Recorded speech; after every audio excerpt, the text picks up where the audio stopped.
If you want to speed up your workflow, then you have to use keyboard shortcuts. And to do that, I'm going to go around right here onto this tab right here, and you can see that I have some data.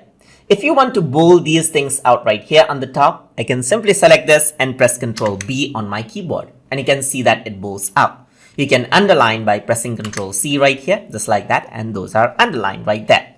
Similarly, there are other keyboard shortcuts that you can use, but you might not know all of them. So to know them, you can go around over here and then go to help. And then once you go to help, you can see keyboard shortcuts is an option. So once you go to keyboard shortcuts, you can see that these are the keyboard shortcut for different things. Let's see the formatting tab right here. So it scrolls around and you can see that the align center is Ctrl Shift E. So let's say I want to align this to the center. I'm going to press Ctrl Shift and E, and now you can see that it has been aligned onto the center. And that is how you can work around with keyboard shortcuts inside of Google Sheets. So hope you guys learned something as always. And as always, please like, comment, share, and subscribe.